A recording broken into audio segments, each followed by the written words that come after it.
সড়ক অবরোধের মেইন দেখেন দীর্ঘদিন ধরে এই রাস্তা খারাপ। রাস্তা খারাপের কারণে আমরা আগেও একবার এরকম রাস্তা অবরোধ করছিলাম, কিন্তু ওই আদলা সাদলা এরকম কোনো কিছু দিয়া সেরিয়া মেরামত করিয়া সেরিয়া শারীরিক সরকারি তরফ থেকে আর কোনো কিছু করে না। তো দেখছি আজকে সব জায়গা থেকে চাঁদপুর, চুরাইবাড়ি, ফুলবাড়ি, খেরেংদুরি সব জায়গা থেকে মানুষ আমরা ডাকছি যে যত সময় পর্যন্ত এটার থেকে কোনো কিছু সমাধানের কোনো রাস্তা দিত না, আমরা রাস্তা অবরোধ আমরা তুলতাম না। এটা কোন জায়গা? এটা হলো খেরেংদুরি। রাস্তা খারাপ কোন থেকে কোন পর্যন্ত? খেরেংদুরি থেকে চুরাইবাড়ি শনিছড়া হসপিটাল অবধি। মানে খারাপের কিরম পর্যায়ে আছে? খারাপের কথা তো মানে আপনারা নিজেরা গেলে পরে দেখতে পারবেন, অবস্থা খুবই খারাপ।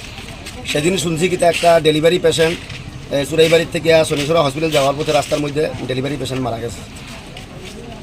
আর 2 দিন আগে গাড়ি একটা এখানে পাল্টি হয়েছে। এর আগে যে আপনারা অবরোধ করছিলেন প্রশাসনিক তরফ থেকে কেউ আইছিল না? আইছিল, আয়া সারিয়া কইছিল যে বানায়া দিমু। ওই তো আমরা তো ওইরকমই এখনও তো যদি কইরকম তো যাইতে লাগবো, কিন্তু দেখছি যে বানায়া দিমু কইয়া সারিয়া তারা আদলা সাদলা এইগুলা দিয়া মানে ফিলিং করিয়া সারিয়া আর কাজ করে। সকাল কয়টা থেকে অবরোধটা করছেন? আমরা 11টার থেকে এখানে আছি। কেউ আইছে নি এখন পর্যন্ত? না, এখন পর্যন্ত আমরা শুধু ওই পিএসএল লোক আইছে, আর অন্য কেউ আইছে না। তারা কিছু কইছে নি? না, পিএসএল লোক আমরা কোনো কিছু কইছে না। আমরা জিগাইছি, আমরা জানাইছি যে আমরা কেউ আসে নাই? না, এখনো কোনো কেউ আইছে না। বাড়িখানে আমার বাড়ি খেরেং রাস্তা অবরোধ করার কারণটা হচ্ছে রাস্তার হালত একবারে বেহাল অবস্থা।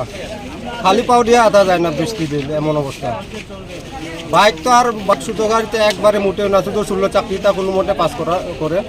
আজকের মধ্যে মনে হয় আমার পিছনে একটা গর্ত আছে, আর চাঁদপুর এখানে মনে হয় 2-3 জায়গাতে গর্ত আছে এখানে। আজকের মধ্যে মনে হয় 2টা টুকটুক অ্যাক্সিডেন্ট করছে, খবর পাইছি আমরা। আর মেদিয়া বাবুও মনে হয় অ্যাক্সিডেন্ট করছে এখানে। রাস্তার কি অবস্থা বুঝেন। প্রত্যেক বছর এরকম তো স্ট্রাইক ডাকা সম্ভব নয়। আমরা চাই এখন এসডিও স্যার হোক, নাহলে কন্ট্রাক্টরকে উনি হোক, ওনার সঙ্গে আমরা আলাপ করব। আর তো কোনো উপায় নাই। গত বছর ঠিক এমন টাইমে করছিলাম, গত বছর। প্রত্যেক বছর যদি এরকম স্ট্রাইক দেখা হইতো আমরা তা মানতাম না। জনসাধারণ তার চুপ করিয়া বইতো না। এটা কি চুরাইবাড়িতে শনিছড়া পর্যন্ত? চুরাইবাড়ি গেট পার করা মাত্র আরম্ভ একবারে শনিছড়া হসপিটাল পর্যন্ত। এখন আপনারা এটা স্থায়ী সমাধান চান নাকি? সমাধান হইলে তো আমরা এরকম আন্দোলন চলবো, রাস্তা ছাড়তাম না আর কি।